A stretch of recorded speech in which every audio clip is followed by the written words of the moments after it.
예, 민수기 24장입니다. 지금 22장부터 시작된 발람이라는 무당이 이제 모압 왕인 발락의 사주를 받고 이제 이스라엘 저주하러 가는 길에 있었던 일, 그리고 어제 그 저주하는 내용인데 저주를 축복으로 바꾸신 하나님 이야기.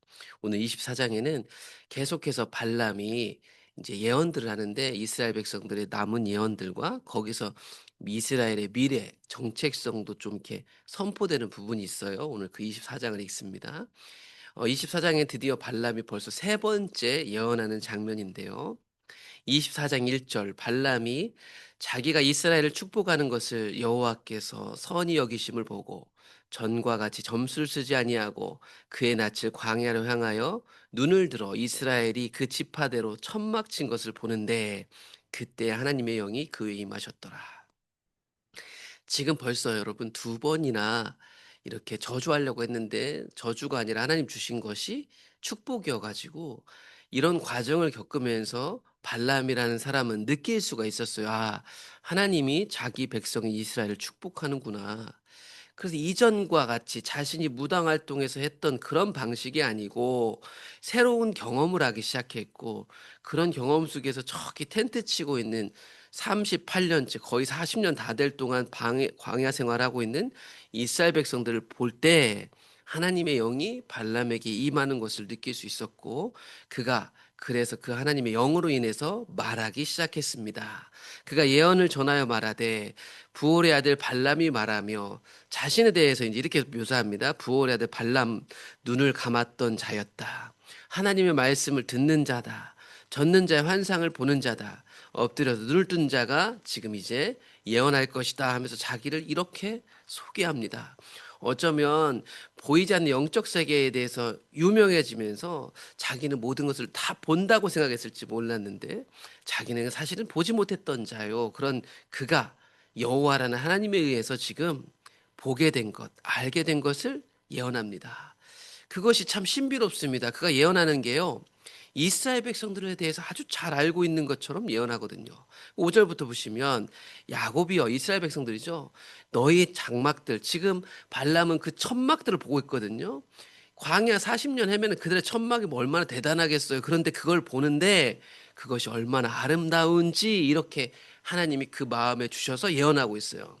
이스라엘아, 너희들이 친 그 장막들, 그 텐트가 왜 이렇게 아름다운가? 하나님이 그 말을 하게 하셨습니다. 그 벌어짐이 골짜기 같고 강가의 동산 같고 여호와께서 심으신 나무들 같은데 그 나무들이요 물가에 있대요. 지금 여기서 제가 녹색 글자를 해놓은 걸 잘 보시면 다 물이 있어요. 물이 그 물통에서는 물이 넘치겠고 그 씨는 많은 물가에 있다. 여러분, 이걸 우리가 알고 있는 시편 말씀으로 바꾸시면 지금 이스라엘 백성들을 보는데 발람에게 임하신 하나님 말씀이 뭐였냐면 시냇가에 심은 나무 같은 이스라엘, 이렇게 노래하고 있어요. 그의 왕이 아각보다 높으니 그의 나라가 흥왕하리도다. 그 당시에 싸움 잘하는 아말렉인가 봐요. 그 아말렉의 왕인 아각보다 더 대단한 나라, 이렇게 얘기를 해요.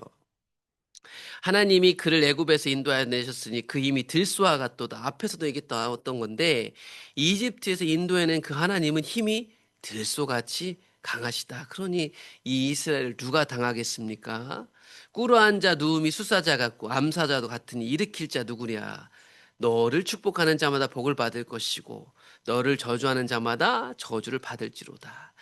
지금 여러분, 발람에게 여호와 하나님의 영이 임해가지고 이스라엘에 대해서 정확하게 묘사하고 있는데, 이 이스라엘의 복을 함께 누릴 것인가 아니면 저주를 받을 것인가, 이 말을 듣는 그 땅의 사람들은 선택해야 되는데, 이 말이요 창세기 12장에서 나왔던 말이죠. 하나님이 아브라함한테 얘기했죠. 야 아브라함아, 내가 너를 축복하는 자에게 복을 내리고 저주하는 자에게 저주를 내릴 것이다.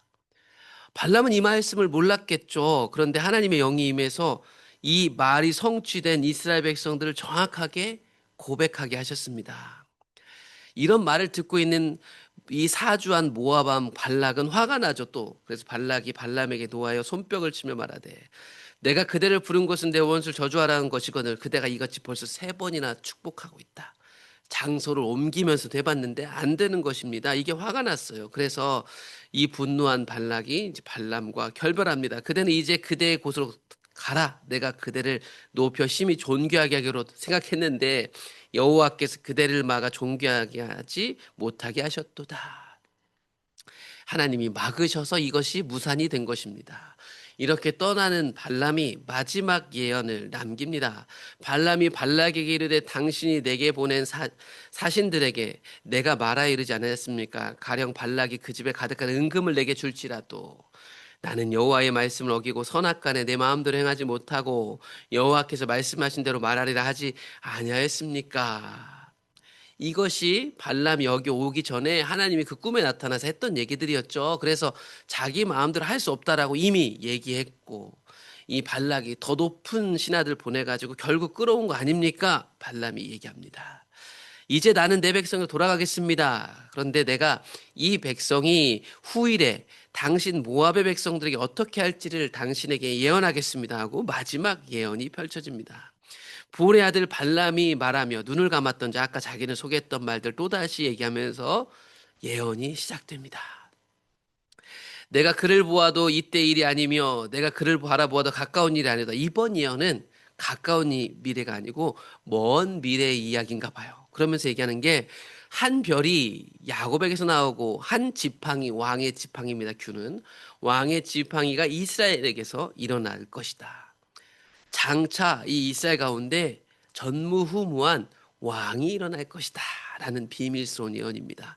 그래서 나중에 예수님 오실 때 보면 동방박사들이 별 따라왔을 때 그 별이 사실은 여기서부터 말한 그 별이다 뭐 이렇게 얘기하는 사람들도 있어요. 아무튼 이 장차 나올 이스라엘은 왕이 하시는 게 뭐냐면 이 땅 세상 나라를 심판하실 것이다. 가깝게는 이스라엘 백성들이 이 모압 땅, 이 모압 사람들을 몰아낼 것입니다. 모압을 이쪽에서 저쪽까지 쳐서 무찌를 것이다. 셋의 자식들을 멸하리로다. 이것은 그 땅에 있는 수많은 심판받아야 될 세상 나라들, 세상 민족들을 가리킵니다. 그러니까 하나님이 다스리는 하나님 백성들, 그들을 다스리는 새로운 왕이 오면 이 땅에 있는 세상들을 다 멸절할 것입니다. 여기 오는데 길 돌아가게 했던 에돔, 그들의 미래도 똑같습니다. 그의 원수 에돔은 그들의 유산이 될 것이고 그의 원수 세일도 그들의 유산이 되고 그와 동시에 이스라엘은 용감히 행동하리로라. 주권자가 야곱에게서 나서 남은 자들을 그 성읍에서 멸절하리로다. 그러므로 세상 나라, 지금 이 가나안 땅 곳곳에 속한 다양한 민족들은 결국 멸망하게 될 거예요.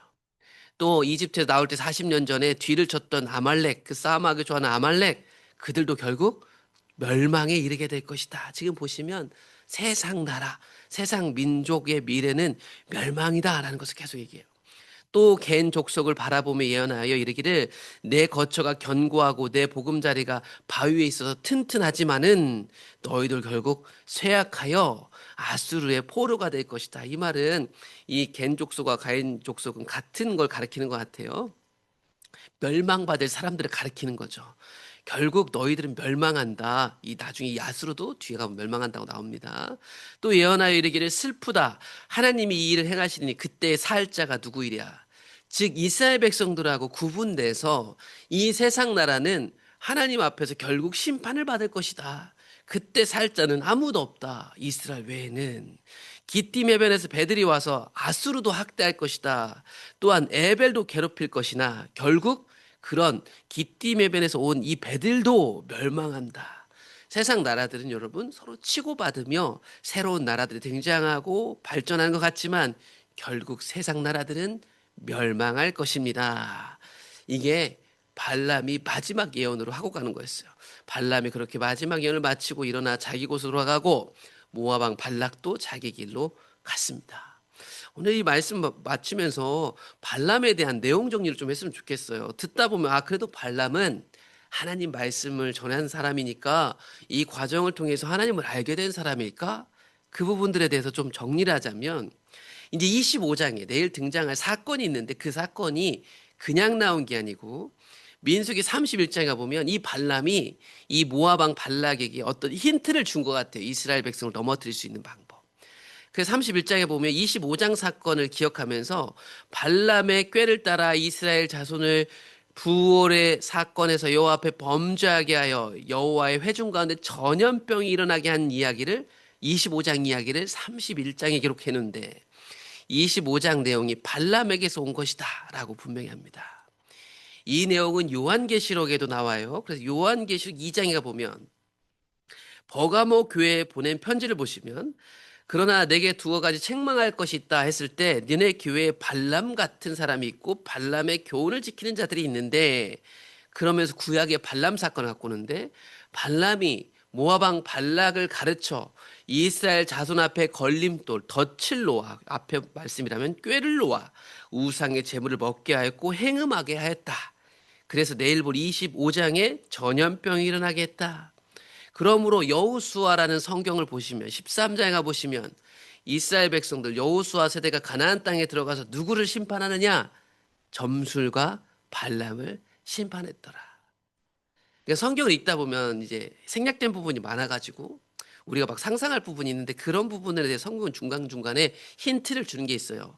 아, 발람은 그래도 하나님 말씀 예언한 거 아니야 생각하실 수 있는데 이 발람은 발락과 결탁하여 이스라엘에게 함정을 놓았던 악한 자로 결국 이 사람도 심판을 받았습니다. 아무튼 오늘 이야기를 좀 정리해 보시면 이스라엘 백성들에게 향한 발람의 입술을 통한 예언을 보시면 이스라엘 백성은 지금 비록 광야에 떠도는 신세지만 강한 나라, 영원한 나라입니다. 하나님은 발람의 저주를 막고 이스라엘을 축복하게 하셨습니다. 그러면서 오늘은 이 떠나는 발람은 이스라엘의 마지막 미래를 알려주는 통로가 되게 하셨는데 세상 나라들이 아무리 대단하고 힘을 합세하고 새로운 나라들이 나와도 그 민족들 나라들은 결국 멸망한다. 그러나 하나님은 영원하시고 그에 속한 나라도 영원하여 아무도 막을 수 없는데 여러분 그 나라 백성이 바로 우리입니다. 그 세상에 속한 사람들은 우리가 일터에서 만나고 같이 살다 보면 흔들려요. 왜냐하면 결국 없어질 나라니까 불안하고 두렵죠. 그런데 하나님 나라 백성은 영원한 나라라서 흔들 수가 없어요. 그래서 여러분들이 있는 곳에 예수 잘 믿는 흔들리지 않는 나라에 속한 사람이 필요한 거예요. 세상 사람들은 흔들리는 거예요. 그런데 흔들리지 않는 자가 있으므로 흔들리지 않는 나라에 속하라고 초청하는 거예요.